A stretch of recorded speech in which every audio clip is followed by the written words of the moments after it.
How's that? Am I talking now? There we go. Yeah, thanks, Spencer. I got it. I got this. I got this. Excellent. It's that really complicated. I got one of those fancy mics with like a mute on it. No, I'm kidding. It's a fancy mic though. Okay, so let's start that over because you didn't even hear what I was saying. We are going to do something a little bit different tonight. We're still going to be cooking stuff, but I got a new book and it kind of went down a rabbit hole, and I really wanted to go through the book with you guys and try something out. So let me show you the book first. It's this book, The Flavor Matrix, and this is a really fantastic book. So I used to have a flavor thesaurus. Hey Sabrina. And a flavor thesaurus is just a listing of like ingredient pairings. Like you can look up an ingredient and it will tell you all the things that go with it. And they work okay. The problem with them that I always found, and kind of the reason I stopped using it, is most of it was just common sense. Or if you cooked long enough, you knew all the flavor. Like most people know the classic, flavor pairings. And there was nothing new in it for me. And so I kind of just stopped using it, But then this book came out, and this one's a little different. Hey, Carolyn, welcome. And the reason this book is different is it's done by a scientist who did a ton of studies on flavor and what flavor is. And there's some really, and a lot of, so the interesting thing for me is a lot of the stuff I've been telling you guys for like 2 years about flavor turns out is actually backed up by legitimate research. So I feel slightly vindicated. I'm not going to read you the whole book or explain, but I do want to explain the concepts, because it turns out that what you taste is only about 20% flavor, and it's about 80% aromatics, which gets your nose involved. You got aromatic receptors in your mouth. That means when you eat anything, you experience it before it even gets in your mouth. When you chew it up, you release even more aromatics, and that's where a lot of the flavor comes from. And interestingly, I'm going to go on a tangent about texture, because I've always said that texture matters. And it turns out that texture can alter your perception of flavor, particularly salty and sweet. So that was really interesting as well. And it also explains why certain salts are really expensive. Anyway, I thought what we would do tonight, and one of the reasons I wanted to do this is I've been on a sandwich kick. You guys know that. We've done a lot of sandwiches. We've done some of the classics. And a couple of weeks ago, Penny requested I'm going to switch back this for a sec. Penny requested a short rib grilled cheese sandwich, which I put together, and it was good.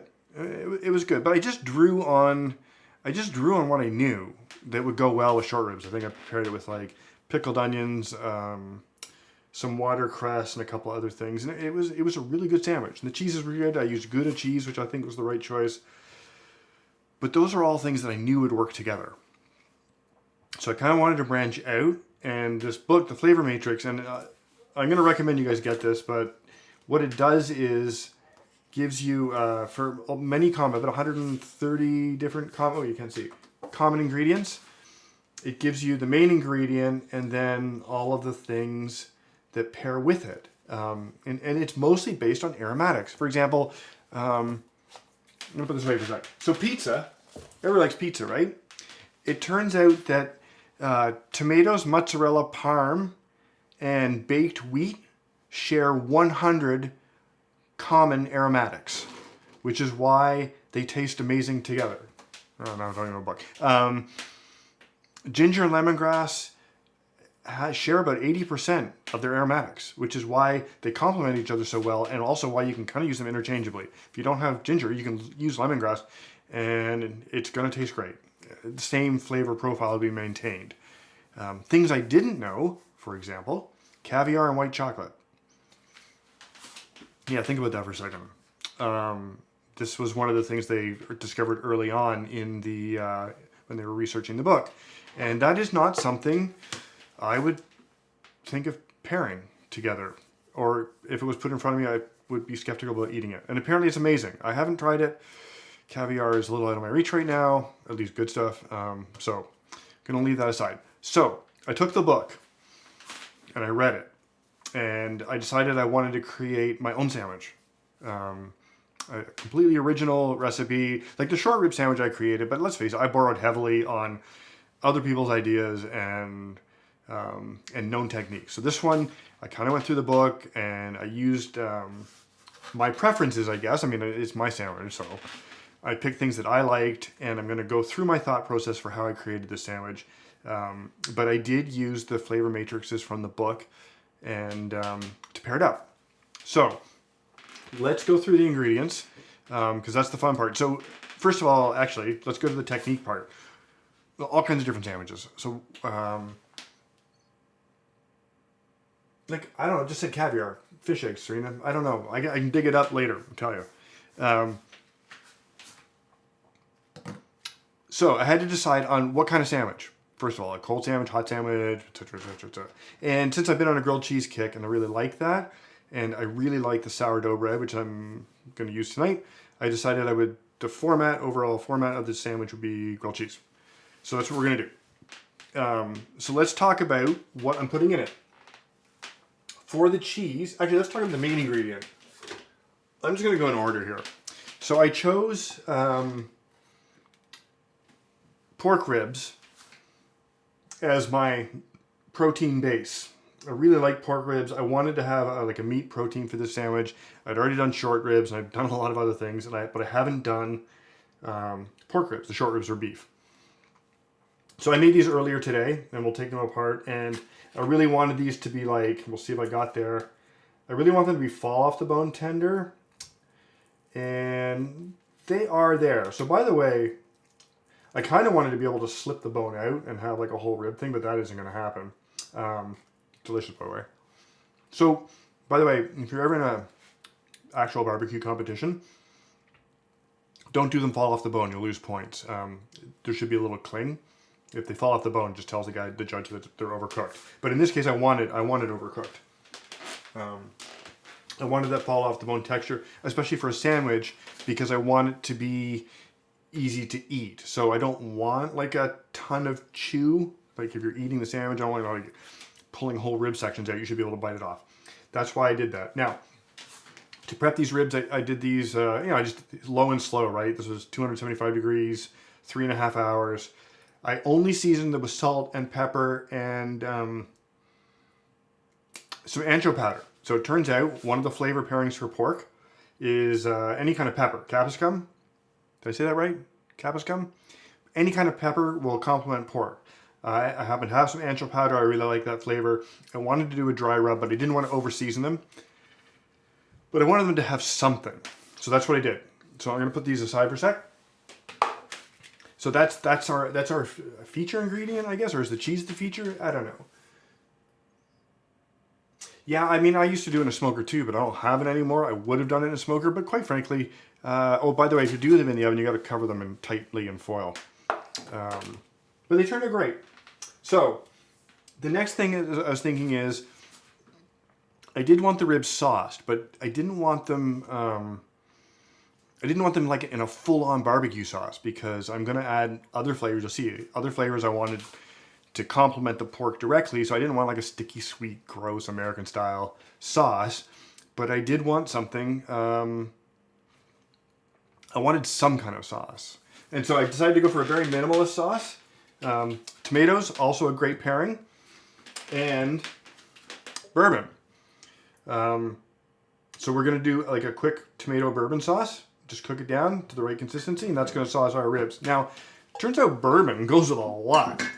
I'm going to have to look into that a little more. So, but it goes particularly well with pork. So that's our second flavor combo.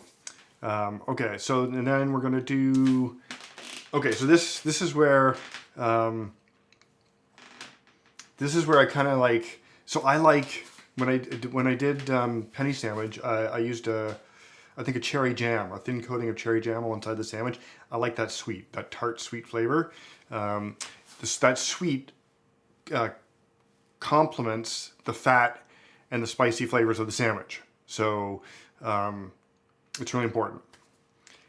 Anyway, since I had the book, I was like, I'm not gonna go buy jam, let's make a jam.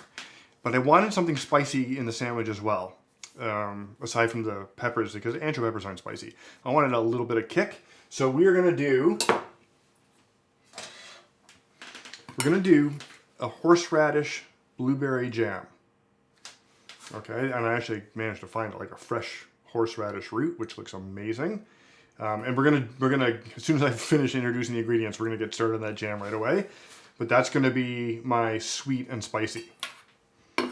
Okay, and then let's talk about the cheese.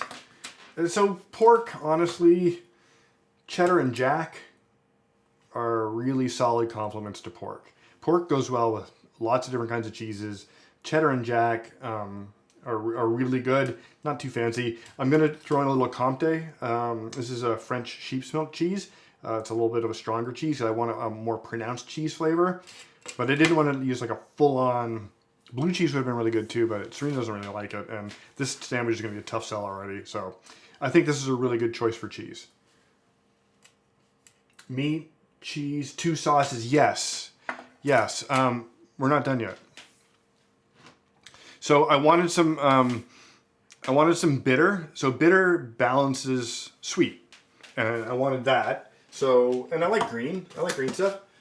So there's gonna be like a little arugula in there as our green. Give it a little texture and a little bitterness. You could use I could have used watercress. I used watercress last time. It was great, but I felt like arugula this time. And then finally, thinking about texture, I like my sandwiches to have a little crunch. And I was trying to think of something that would give me that, because I used pickled onions in the other sandwich. But a really good complement for pork, and here's something I didn't know, a really good complement for pork is corn, right? But corn, not crunchy.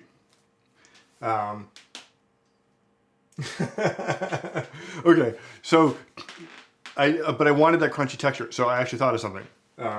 We are going to use popcorn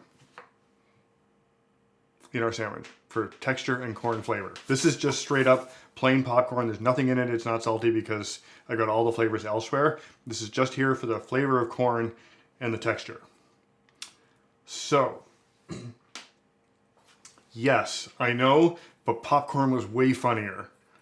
Serena's saying apples are crunchy and amazing with pork. And also, I'm allergic to apples, so cut me some slack here. I'm not allergic to popcorn, thank God.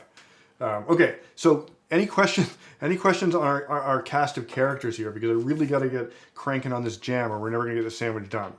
But throw questions in the chat while I figure out how to do the jam. I got to prep. You know I got to prep. You know what? Let's get the jam started because I got to get it cooking. Okay. Oh, by the way, the base for the jam, I'm doing this just for Serena, is apple juice. No, I'm kidding. So let's get that going, and we are going to do speed jam tonight because jam. You know, don't rush, guys. As always, stream's always like a little accelerated, a little faster. You definitely don't want to cook as fast as I talk. However, we do need to move with some alacrity. So let's get their apple juice on here. So this is going to be the base for our jam, and I'm going to cook this down quite a bit. So there you go. And I want to add, okay, so let's get this going here. I want a little salt. I want about a teaspoon of salt. Teaspoon. I want about half a teaspoon of pepper. That's going in. I want, and we're gonna prep, I'm gonna flavor it with zest, lemon zest, orange zest, it's actually a clementine I think, and some cardamom seeds. I thought I had cardamom pods. Oh well, cardamom seeds this time. It'll be the same thing. So let me just quickly, and we're gonna, to keep things neat, here's a little trick. We're just gonna tie it up into some cheesecloth so I can fish it out later. Okay, Any questions? I'm going to use the zest of a whole lemon here.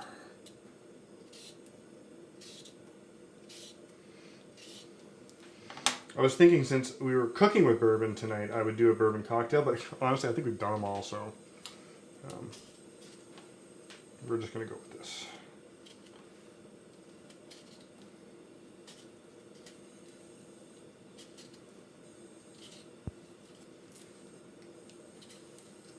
Hopefully the horseradish is easy to grate. What else did I say? Oh yeah, cardamom seeds. I don't want a ton of these actually.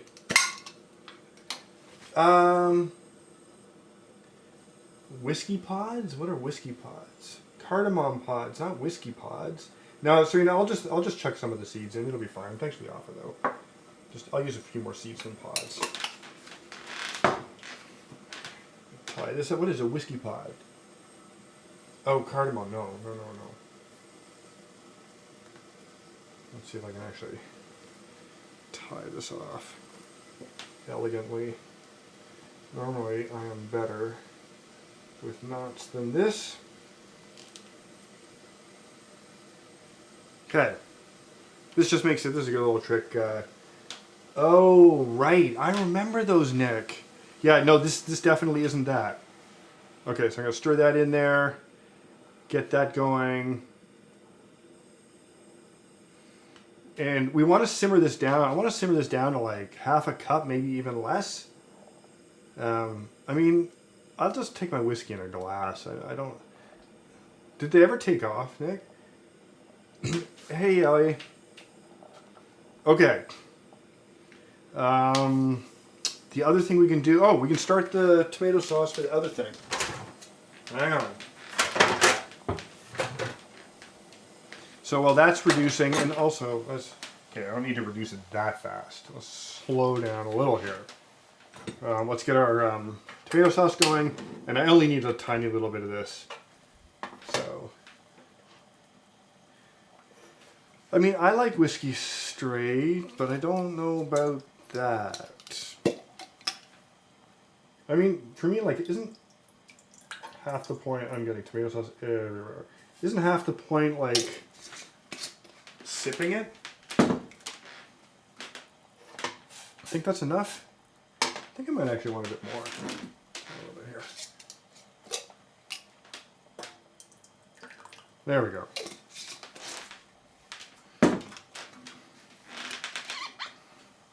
And you can use any kind of bourbon here. Woodford Reserve was actually on sale, and it's also one of my favorites, so I'm going to use that tonight. But you could use, you definitely don't need to use a top shelf bourbon for this. You could use Wild Turkey or Five Roses or what are the other ones that I never drink. Yeah, okay. So now we've got two sauces going. And I guess we can sort of prep our other ingredients. I always run out of counter space when we do this. Let's see if I can get that over there. The one thing about the other place was I had a little more space. How's that? All right, let's just pretend those are... So Spencer, yes, but no. That's a good point.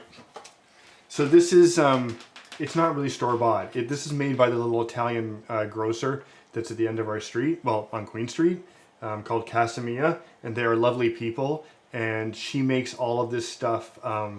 She makes this tomato sauce in-house, and it's as good or better than mine. So I mean, why not, right? It's fantastic. So it looks store-bought. It's homemade, but not made by me.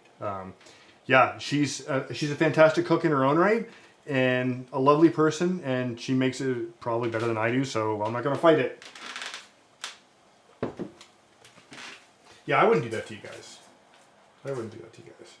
Remember the Classico craze? Remember they were like those. I mean, I know they still make them, but man, those things were everywhere for a while.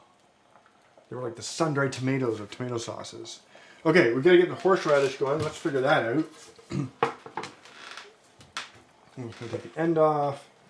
Horseradish is very strong, obviously. So I'm going to go for, I don't know, like a 1/4 cup maybe. Take the end off, clean this up a little bit. It'll be interesting to see. So what do you guys think? Do you think the microplane is going to be easier for this? Or is it going to be just a regular old grater? Let's see. I'm going to start with the microplane here. Yes, Bam Breakfast is great. Well, Ellie, I mean, Classico is great when you need to get something on the table, right? It was a good product. I mean, it was a Classico craze for a reason. Whew! This is strong.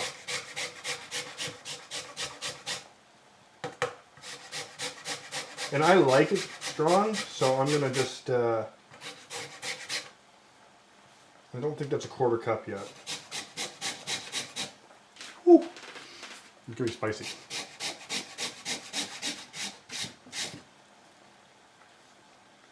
So the only issue in this whole sandwich is going to be kind of putting together the right proportions, the balance of flavors. So I'm gonna just kind of eyeball everything. And does that look like enough to you guys? That's a lot of fresh horseradish, don't you think? I think that's enough. Just put that in there for now. Don't eat it just yet. Okay, cardamom berries. Let's see what we're down to here. Oh, no, let's got a little ways to go. Let's crank that up a bit.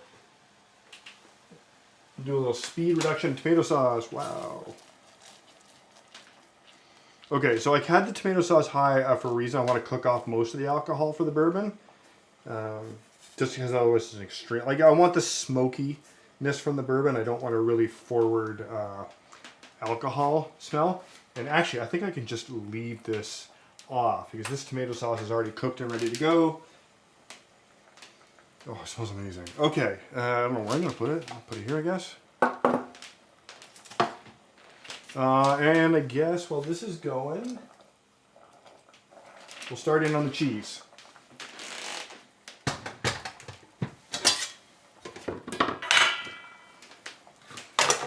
So I'm using, as I said, I'm going to use roughly equal parts Jack and cheddar. This isn't real. I mean, the cheddar's good cheddar. It's a good old cheddar. Monterey Jack just doesn't get that fancy, but that's okay. It's mainly there for its melty qualities. Kind of bind everything together. Is that enough for 2 sandwiches? Nah, not even close. You know what? Let's just do this.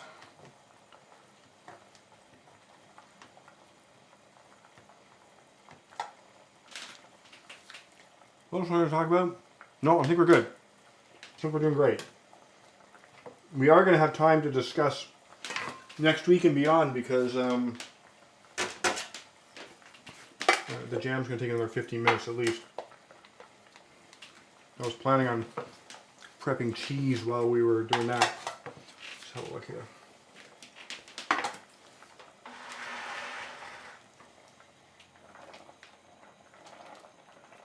Almost there.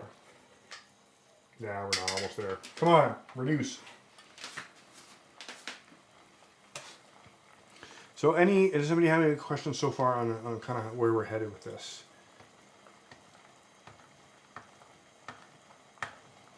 We're hitting the ASMR portion of the episode.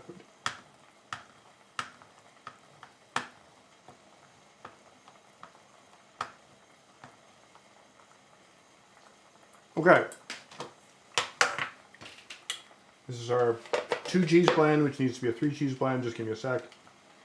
Give it a little toss here.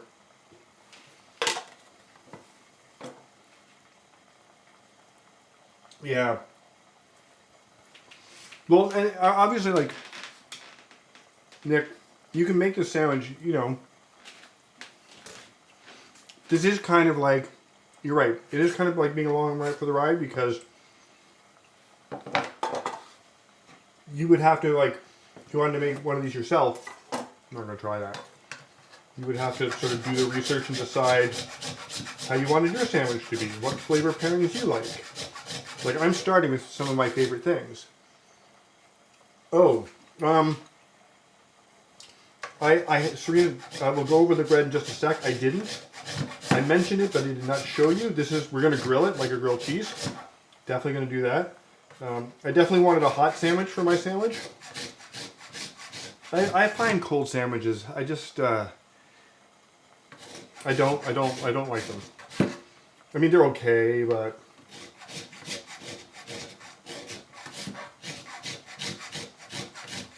okay, I think I'm actually going to leave this separate from.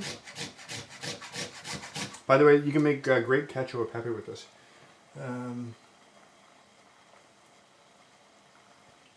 Okay, so Ellie, it's not called anything yet. We can talk about that.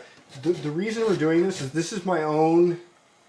This is my own creation. This is I have this book, and you missed the intro on the book, but I have a book called The Flavor Matrix, which is a very scientific book on how flavors work together, which flavors complement each other, etc., etc.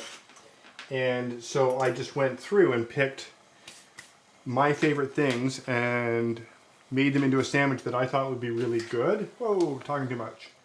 Not quite there yet. So that's where we're at. So I think you have it pretty much right. Yeah, I mean, it makes perfect sense, right? Well, okay, so to be fair, the blueberries is just going to be like a skim layer of blueberries, you know, on one side of the bread. It's just going to, making a jam, right? But yeah. And arugula, don't forget the arugula.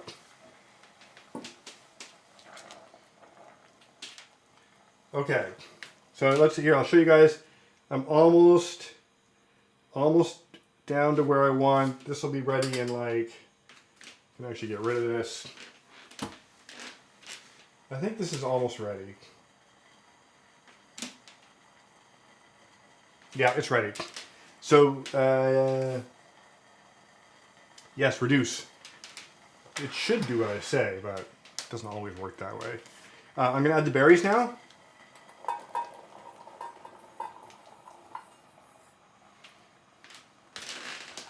And that actually seemed like the right amount of berries.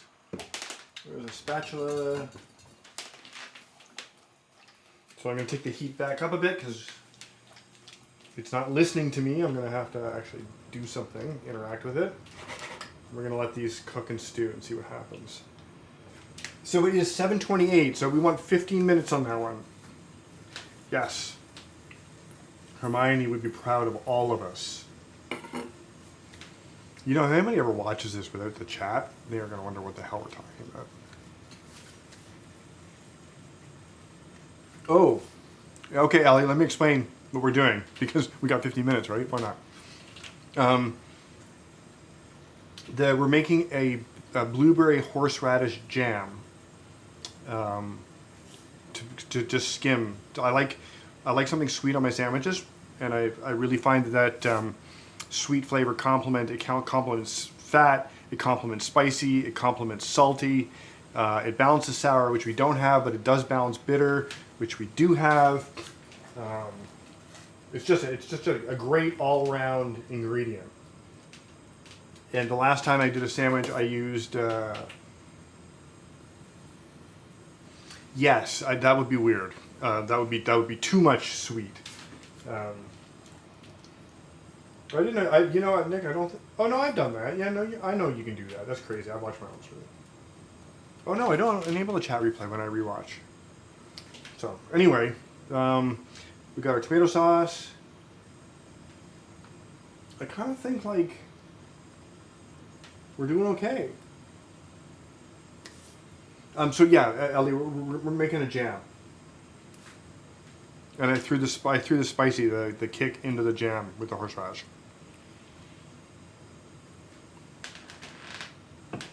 Oh. Okay.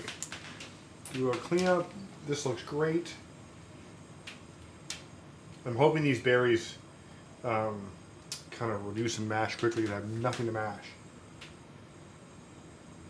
Yes. Okay, Nick, I don't know the quote. You put it in quotes, so I'm assuming it's a quote. Somebody's going to have to fill me in on what that is. This is a cultural reference I am unaware of. Which really isn't all that surprising. Oh, you know, we got to prep the ribs. Almost forgot. So let's see what we can do with these guys. I had originally wanted to run out of places for stuff.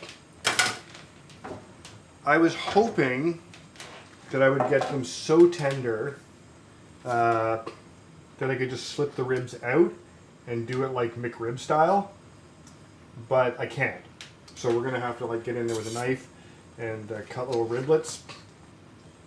Not that the McRib ever had ribs in it, actually, now that I think about it.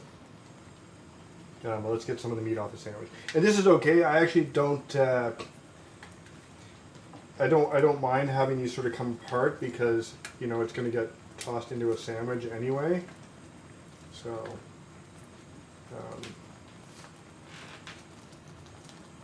But they are breaking apart. By the way, when you're doing ribs, if you don't know, you do have to take the membrane off the inside.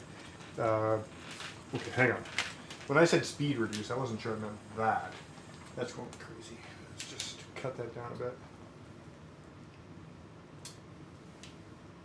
Much better. There's a membrane here on the inside of the ribs.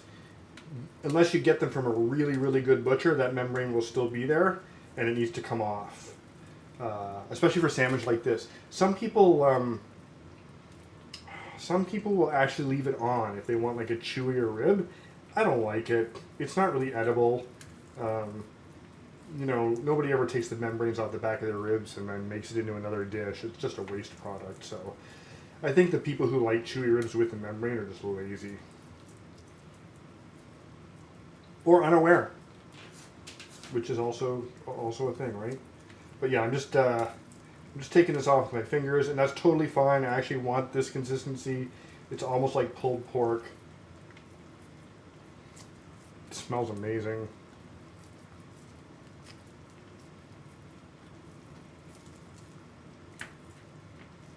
Okay.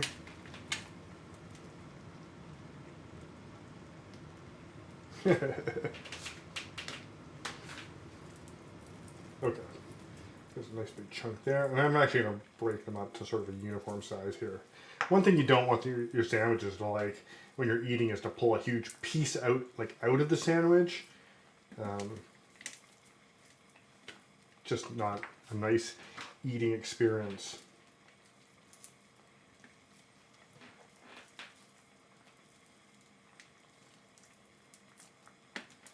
Okay. Almost done. See, this is going okay. And how are we doing on time for the jam? We've got lots of time on the jam. Okay. We're going to set a world record for making jam. I mean, wait. I'm not throwing shade. Am I throwing shade again? Am I throwing shade not even realizing it? Did I say something? Or is somebody else doing it?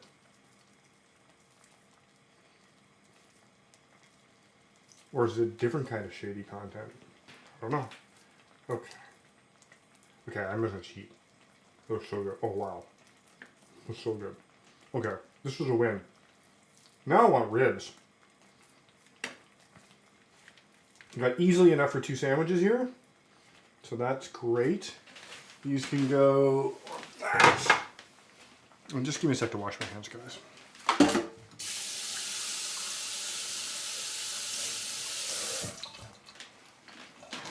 Don't even think we need this anymore.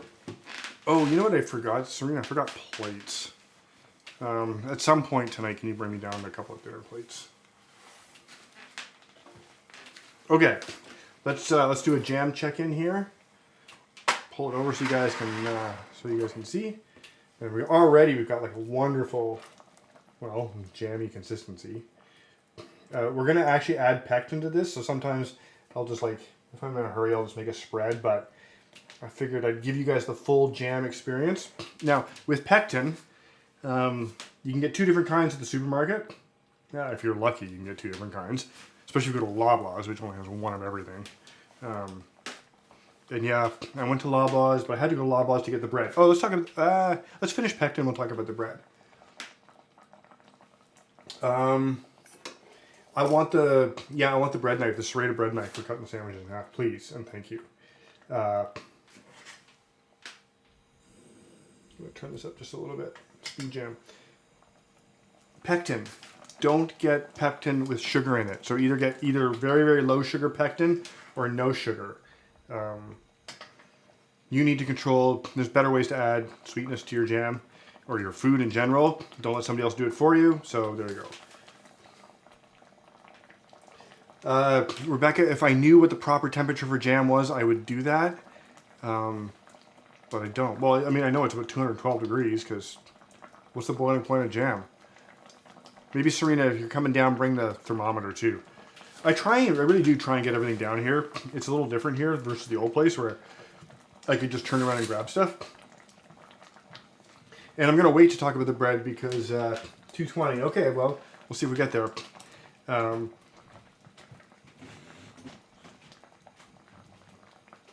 going to wait to talk about the bread because Serena's bringing me the stuff and she's the one who asked the question.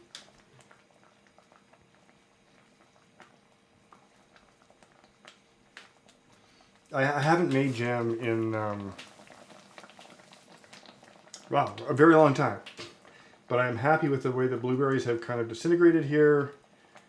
Still a little liquidy, so I kind of want to reduce. I need a wand. That's what I need. I don't have a wand. Maybe that's my problem, guys.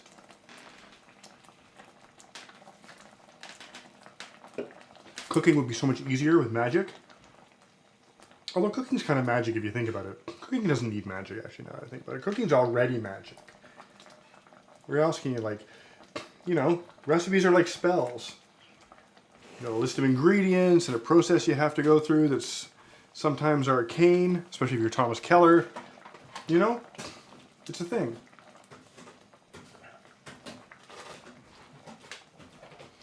Okay. Either one would be fine. That's the one I want. Oh, can you bring me the instant read thermometer too? You probably didn't hear that because you weren't here. Shaking everything. Yeah, I think so.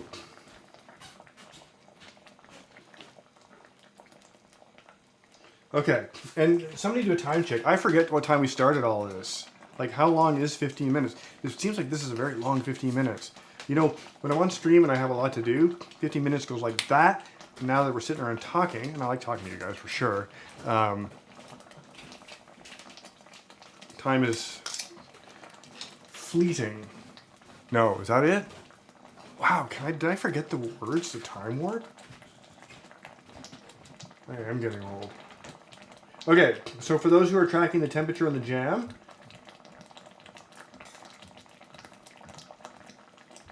we are at 212, just like I thought.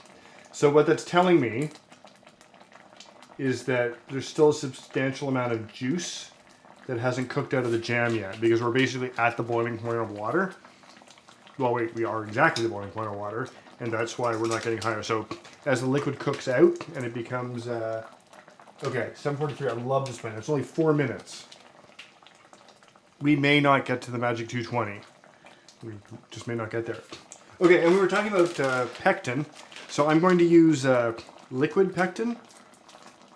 I'm probably not going to use all of this. But the pectin crystals they had, as I said, they had like a ton of sugar in them, and I didn't want that. It's a lot of work for a sandwich, isn't it? But this is the fun part. Now, oh, look at that. Oh, you guys can't see it. I am like covered in blueberry jam. Okay, Serena's probably back at the computer. We have 4 minutes to talk about the bread. I have kind of fallen in love with this bread and I'm not sick of it yet. This is the Ace Bakery sourdough. And so there's different Ace Bakery products. This product is made by Ace Bakery and delivered to Loblaws. and they thaw it out. They freeze it and they thaw it out. But it is a legit Ace Bakery product, and it tastes pretty good. I know they thaw it there because when I picked this up, it was still cold.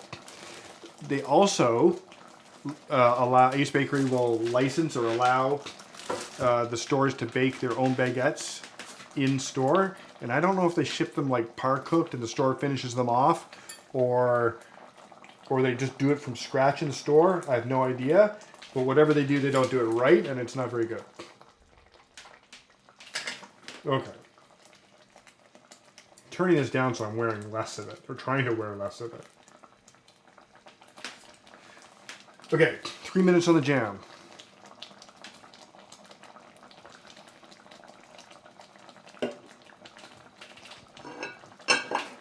Wow, it's just going everywhere. One more temperature check, see what we get to.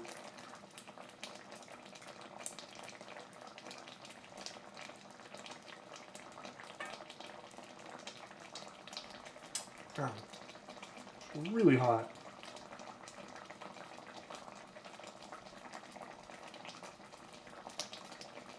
$213. We're not going to get there because we only have 3 minutes to go. So hopefully the pectin does its thing.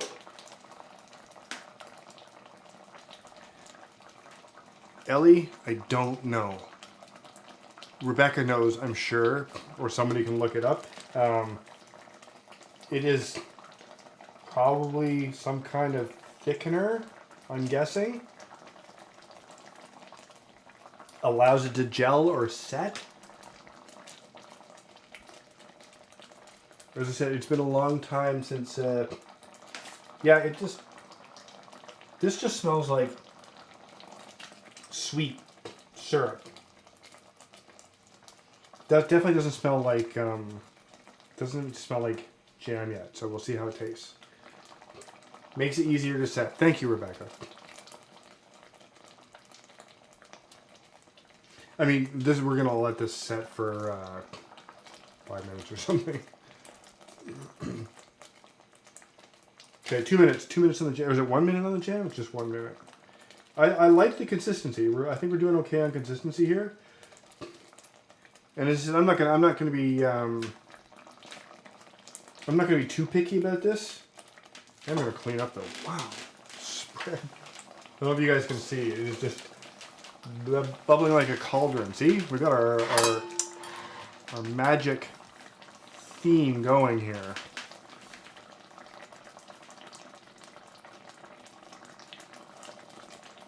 Okay, that's 7:43. This is going off.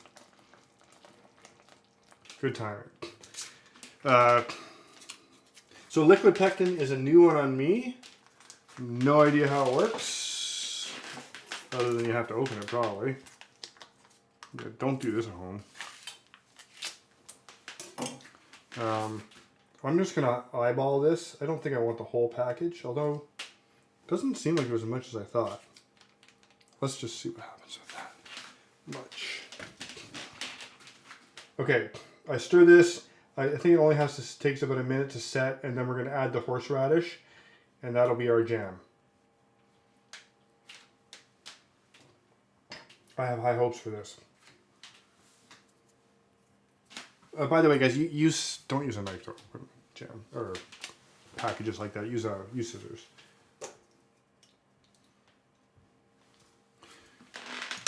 Okay, I'm gonna have a sip of beer while we wait for this to. And already it's just, wow, it's like instant. That's cool.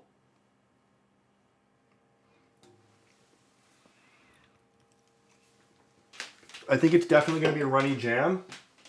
I'm going to give it the rest of the pectin.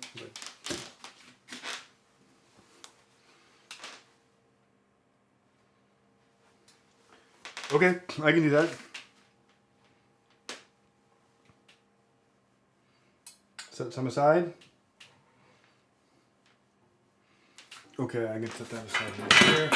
I'm gonna wait. I'm gonna wait 1 more minute. I'm gonna give this just 1 more second to set up. Put it in. I didn't bring the little thing. That was pretty hard.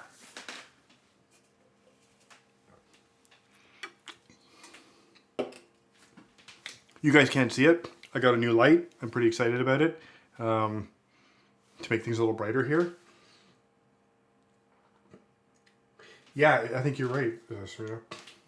Maybe not with the horseradish, but I'll set some aside. Maybe, no, because I have enough horseradish for the whole thing. How am I going to do this? You know what I'll do? Rather than horseradish the whole jam, I'll mix up what we need for the sandwiches. That way I'll have more blueberry jam left, which ultimately, for me, will probably be more useful in the long run. So this is going to, wow, this looks great. This is going to be our horseradish for the sandwiches. Wow, that's a lot. And I'm okay with this being pretty spicy, so I'm just going to go with all of it. I want the little, here we are. Stir this in.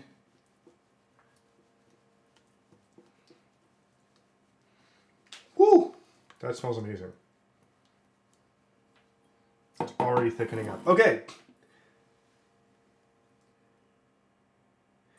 Oh, yeah. So, Ellie, I'm going to, I'll go back because we have a second and I'll explain. Because I got to heat up the pan. How am I going to do this? Okay, I don't need JU anymore. While we sort of put everything together, I'll explain the popcorn. So, one of the pairings from the book, Ellie, was pork and corn go really well together. And I thought that was an interesting combination that I wanted to try. However, I wanted crunchy texture as well. I wanted something with a little tooth and a little bite. And regular corn doesn't have that, but popcorn does. So that's going in our sandwich. And I think what I'm going to do is I'm just going to sauce the meat, I think, right into the, yeah, I'm going to do that. That'll make it easy. And we'll just build the sandwich out of the pot. This is about the right amount of sauce that I want. I don't want a ton of sauce. I just want a little flavor in here. And I want a little moistness on the meat. And that is exactly what we got. I think that's just perfect. Okay, that's fantastic. Oops, get back there. Oh, so good. Okay. So far, the individual ingredients.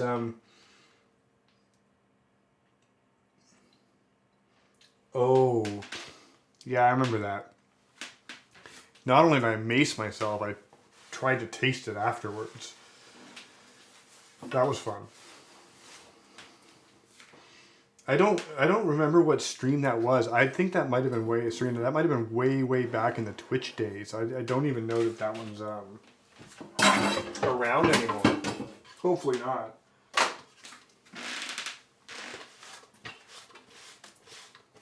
Okay, let's build up these sandwiches. For a little context, Ellie, I was making a hot sauce and I raced all over the city looking for cayenne peppers to make a homemade Frank's Red Hot, I think is what I was aiming for. And I couldn't find them anywhere. And finally there's a little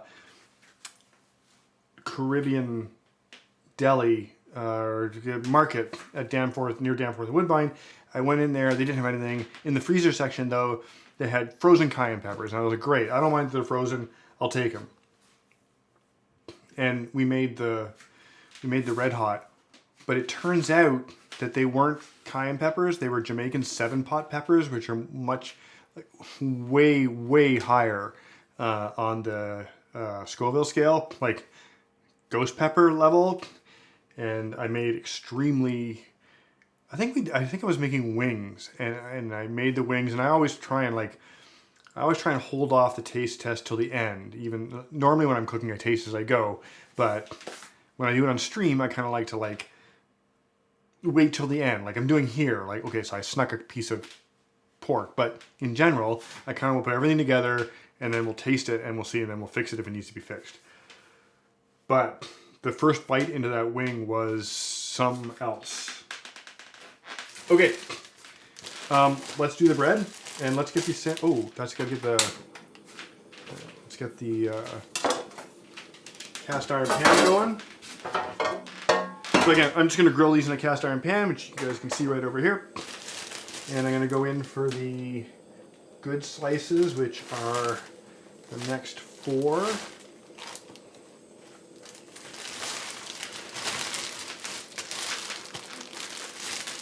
This definitely makes a big sandwich. Open these guys up, and we can start. This way. We can start building these.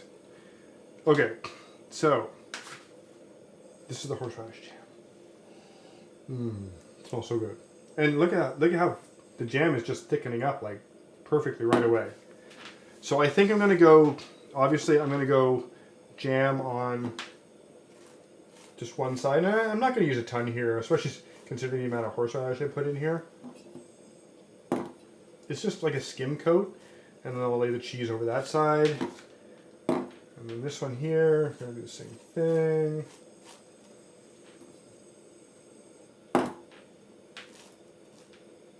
Smells unreal. Smells so good. Okay. Mine will be the sandwich on the left. I'm going a little heavier on my sandwich because I'm really curious about the jam. Okay, jam's done. Let's cheese up both sides, or all sides of sandwiches. So for this grilled cheese, for all grilled cheese actually. Okay, that's really hot already. Back you down a bit. For all grilled cheese, you want a thin layer on both sides. So, you guys want to see the color of the jam again? Let's do a little color test. Yeah, that's our jam color. Hope it looks good for you guys. Okay, so let's get some cheese on this guy. Now this is going to be a big, hearty, rich sandwich, so you don't have to go crazy on the cheese. Just cover the bread on both sides.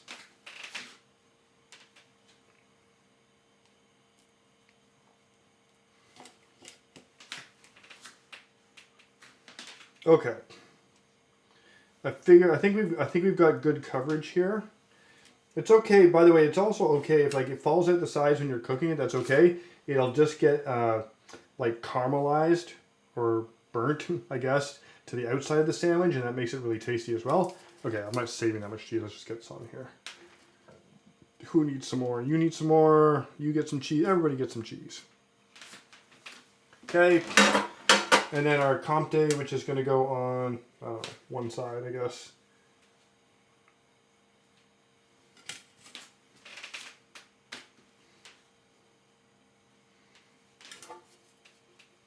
Okay. Now, cheese, jam, cheese. Okay, so next is the meat. And I'm going to put the meat on this side. Want to see the color of the meat? It's not quite as appetizing, I think, as the jam. Let's get some meat on these guys. Oh yeah, it's Comté, Ellie. It is a French sheep's milk cheese. It's very similar. It's a little similar to Pecorino. I bought it to experiment with. Cacio e pepe. I thought it might be a good substitute for Pecorino, mainly because a YouTuber told me it might be. It wasn't, so I have a lot of it left over.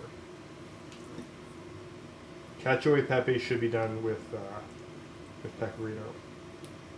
Okay. Gonna have a little ribs left over. That's not bad. That'll be my breakfast.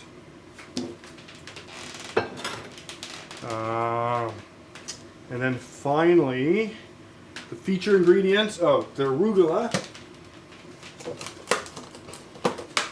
which is going to go just on. No, we don't need a ton of this.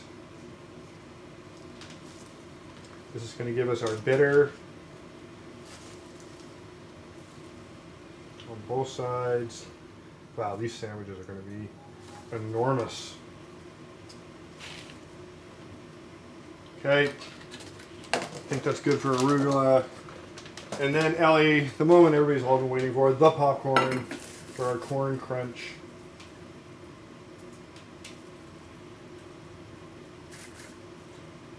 I mean, I know this seems a little odd, but actually there's no reason it shouldn't be like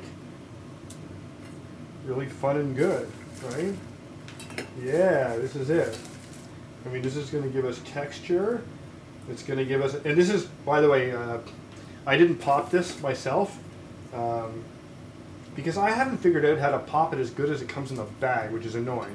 But this is just popcorn. There are no no additives in this at all. It's literally just popped corn, which I think is really important. Because as I said, I want to control. I want to control the spice and the salt in my dish, so I don't want like salted popcorn. I don't want any other flavors in there, or preservatives, or any crap. Now, it's really hot, too hot. Hang on. The trick is going to be, this is the quick smush, quick like a buck. Perfect. And whoop, we go. Give them a smush down. I'm not going to sweat the stuff falling out tonight, guys, because I got a lot going on here. And again, we've got cheese stuck to the outside. That's going to be okay. Oh, thank God I brought my spatula down. Okay, so I'm going to trade places so you guys can see the sandwiches with the pan. And we'll get these going. And we're going to talk a little bit about grilled cheese technique. You come over here. So I'm using a cast iron pan. You don't have to. Cast iron pan just retains heat really well. They don't, however, common myth, they don't heat more evenly than other pans. They just retain heat. That's a common misconception. Okay, let's get these guys in. I want these guys. There we go. No, no cheating. No cheating. Okay, here we go. So this is going to go in here. I want you actually over there. Somebody set a timer for 2 minutes. I actually want like a real 2 minutes. Maybe I'll actually use my phone, guys. Give me a sec. The timing on this is actually a little bit important, so I'm going to use as much as I trust you guys. I actually need like just an exact 2 minutes for this. Okay, so for grilled cheese, you kind of want to do them dry first for 2 minutes aside to get a nice crust. And then I'm going to add, you can use butter. I'm going to use mayo because I like that better. And then we're going to sauce the sides with mayo. Top and bottom, just like a little skim layer to add a little bit of color.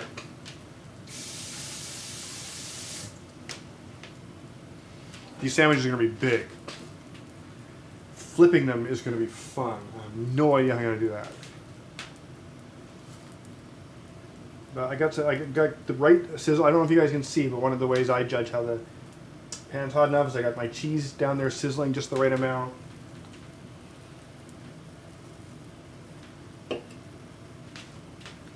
And then we're just going to flip them back and forth. Give them a little push as they heat up.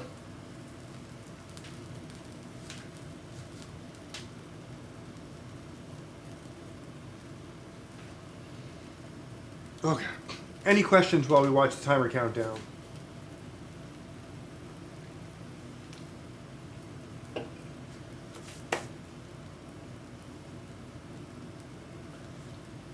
Created a huge mess.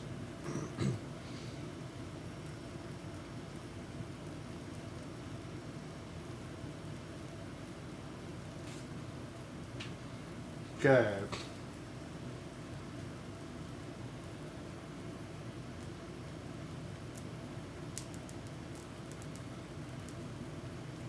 Okay. Let's get these guys flipped over. That's exactly the color I want to see. Look at that. Nice, beautiful, golden brown color. Flip this guy as elegantly. Apparently I can't. You get back in there. You're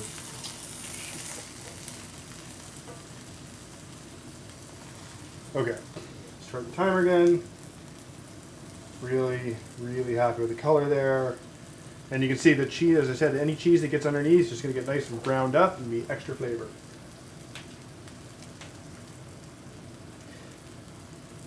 And then we're just going to dust the back here with Ellie. The thing that I was surprised about, and I actually learned that technique pretty recently, of dry grilling them, dry frying them or whatever, it makes a big difference. Okay, and you really just want like a little skim coat here.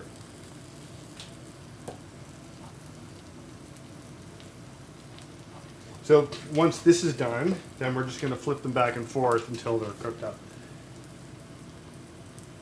Okay, Serena, to be fair, that was pre-pan, you don't fight. Once they're in the pan, totally different scenario.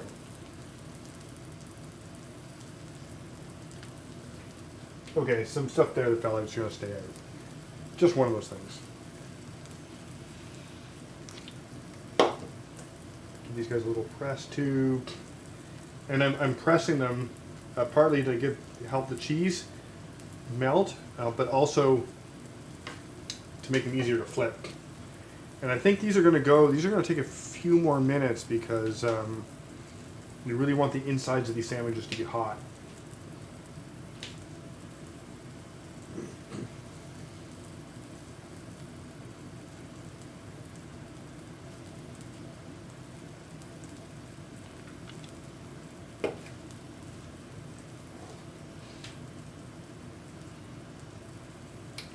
I'm really curious. I gotta tell you guys, really curious about these.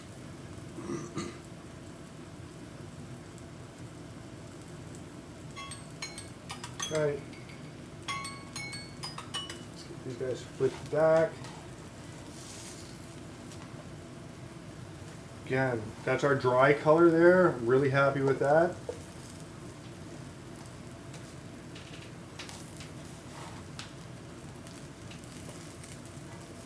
You can see we've got a little color from the blueberry jam coming through, which is kind of cool.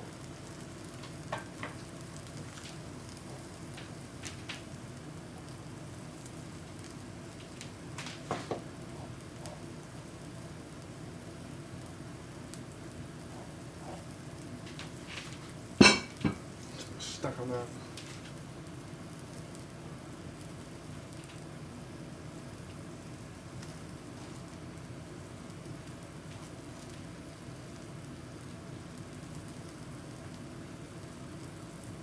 Okay, and now we're going to just keep flipping probably every... That's still going to go two more minutes on each side, and then we'll see where we get to.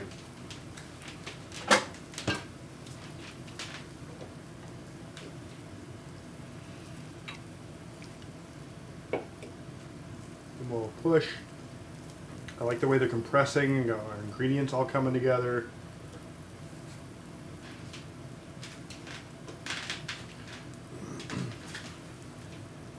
Happy with the temperature. Everything's coming at Millhouse.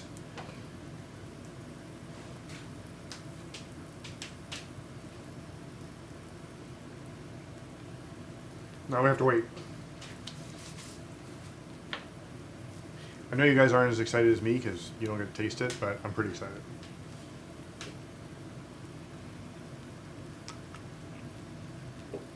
But I highly recommend that if you're in that place in your cooking where you're kind of like, you know, tired of following recipes. It's not that you're tired of following recipes, but recipes are great and all that, but they're never going to put the things in like your favorite things. Like the thing with the flavor matrix is you can pick your favorite ingredient and go, okay, well, and have a whole list of things that go with it. And just make your own recipe. And it's like, okay, well, that goes with that. I'm going to use that, and then that goes with that, and just, you know, custom make your own recipe. It's amazing. It's amazing how many ingredients are essentially interchangeable.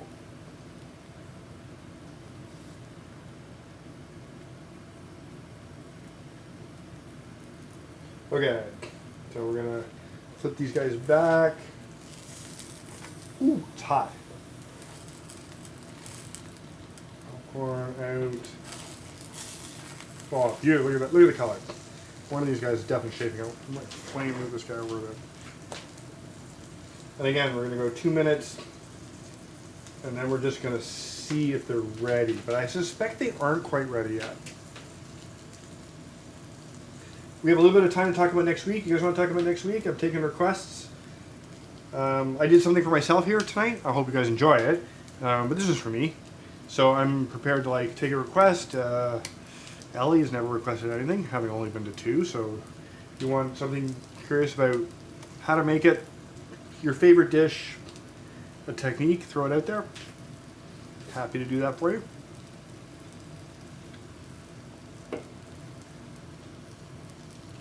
Oh, these smell great. Yeah, they smell good. Oh, go back 2 or 3 weeks, Ellie. We just did a Thai red curry. So I've done Thai curries. What curries are you thinking of? We just did a red Thai curry, which was a lot of fun. Where I showed, not only did we do the curry, I showed you how to make curry paste from scratch, which is really, really simple, and it just makes the dish so much better. It's unbelievable what a difference the fresh curry paste makes. But if you had an Indian curry in mind, I could do that. Or Japanese curry, whatever.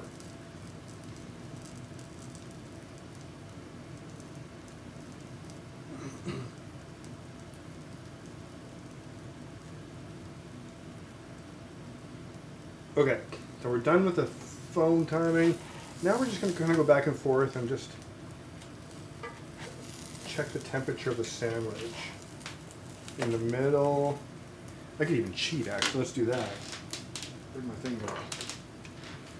But yeah, it doesn't need to be piping hot in the middle. You do want your ingredients to, oh. Actually, we're pretty good. These are done. Still gonna give them a minute or two just to warm up that other side of bread.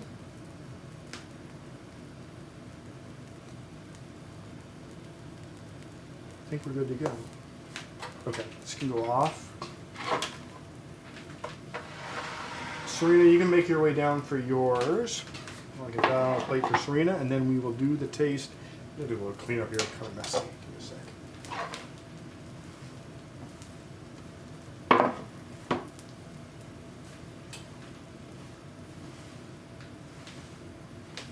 Okay. Let's get Serena's out and going.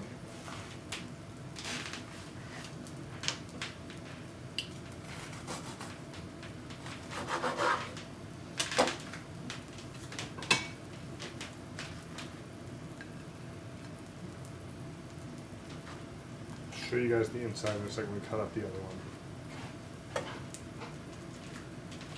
2 seconds.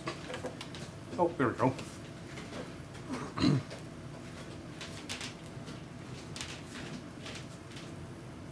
Okay.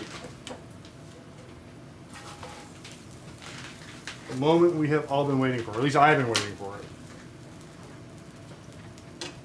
Okay.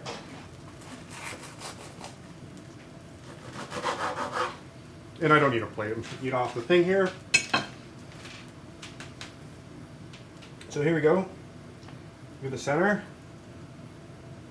Beautiful color. I love the, whoa, it's really, okay. So we're gonna wait like, we're gonna wait 2 seconds. That's really hot.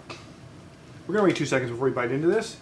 But yeah, I'm really pleased with the color. Because remember too, like your eyes are part of, you know, how you eat, right? And if it looks good, it'll taste good. Sorry, that's not exactly what I meant. The visual component is really important, and it's really underestimated. So don't set yourself up for failure. Wow, I killed this. You guys can't see it. I killed this thing. Okay, I think we're ready. Palate cleanser. Here we go. Okay, I'm going to get right into the corner here where there's a little bit of everything. Mmm. Mmm. Yes. Oh, that's really good. Okay, one more bite. Oh, start talking. Wow. Wow.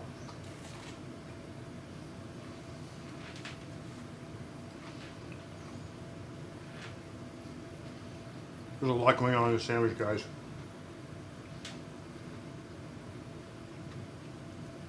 Give me one more. Give me one more. The popcorn is amazing.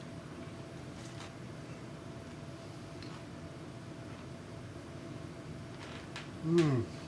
Oh, good. So, wow.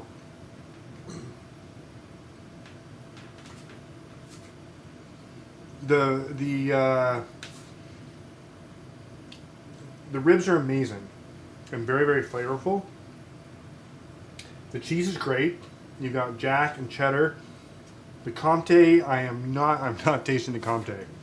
It's very, very, overall, it's very, very cheesy. The horseradish is very understated. I'm very surprised because the amount of horseradish I grated up was supposed to be for all the jam. But it's there. You got a nice little spicy note. There's no taste of blueberries at all. There's a very subtle sweet sweet flavor in the background, which I think is really good because sweet will offset the fat, balance out the fat in the ribs because back ribs are quite fatty. Mm.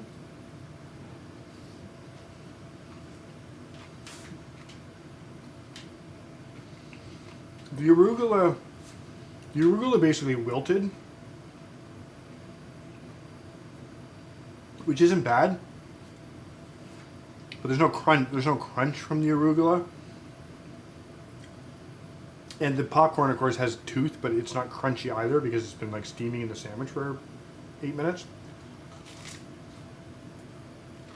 The good news is I can't stop eating it. Really happy with this. It's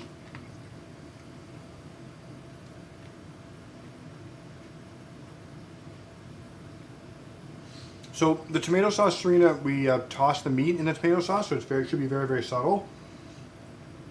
I can actually taste the bourbon, but I will say Serena's right. It's very very balanced. There are no like standout in your face flavors. It's just a nice creamy, rich, balanced flavor. And I'm going to disagree with Serena on the popcorn. I love that earthy earthy corn undertone. It's almost like having like a little tortilla or something in the middle of the sandwich.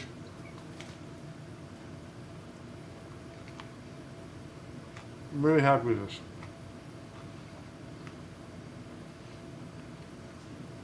So the thing is, would I make this again? And the answer is yes. The answer might be no, but not for the reason you think. This is awesome. I love it. But it's also just, for me tonight, since it has opened the door to all the other possibilities, all the other flavor combinations that I could try. And while I would be happy, I would love to have this again, and I would make it again, I would have to give up the opportunity to put together something else new that I haven't tried before. And I don't know if I would do that.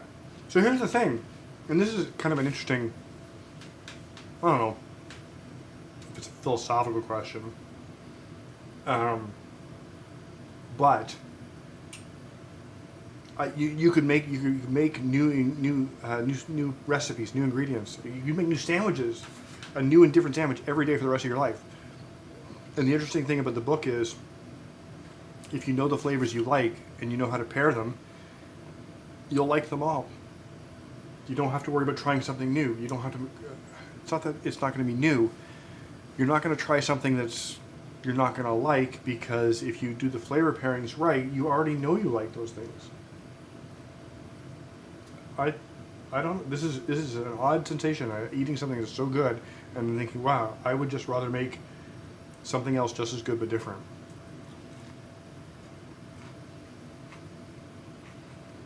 One of them epiphanies. Got a good shot of the jam that time. But again, either the horseradish root was very mild, or I just didn't put enough on. And I wouldn't put more jam on. The sweetness is perfect. I want more kick, so next time I would do this, maybe I would just get a prepared horseradish. I don't know. Okay. I want to sit here and eat in front of you guys. Fantastic. I'm very happy with this experiment. I'm really happy with the way it turned out. And I'm really happy about sort of opportunities or the possibilities this opens up. One of the biggest challenges for me in my own cooking has been, I learned slow. I've cooked all my life. I got blueberry on my monitor. I've cooked all my life, ever since I was a kid, and I love it. But I followed recipes for so many years because, I don't know, maybe I didn't have the confidence to do my own thing. And I learned to cook through recipes. I learned to cook because I did so many recipes that I learned the techniques in the recipes without knowing the techniques. And that's why now why I preach technique. I learn the technique first and then incorporate the ingredients. I did it backwards. Now, I'm not unhappy with where I'm at, but it has been a really long journey, and now to have a resource, and I'm sure there's other ones out there, this is the tip of the iceberg, but to have a resource that enables your creativity, because I know all the techniques now, and hopefully you guys know a lot of them too. So, okay, enough waxing philosophical. We didn't talk about next week yet. Ellie can reach out to me at any time, make a request if she wants. Other than that, I can always think of something, so we can do that. I will definitely not be doing a new creation next week because it's a lot of research and work. Maybe we'll go back to a classic. I'll figure something out. Anyway, long stream tonight, 20 after 8. Everybody have an amazing evening. Thank you very much for tuning in. I love doing this for you guys. And next week we will do something else and it will be fun. So anyway, have a great night, everybody.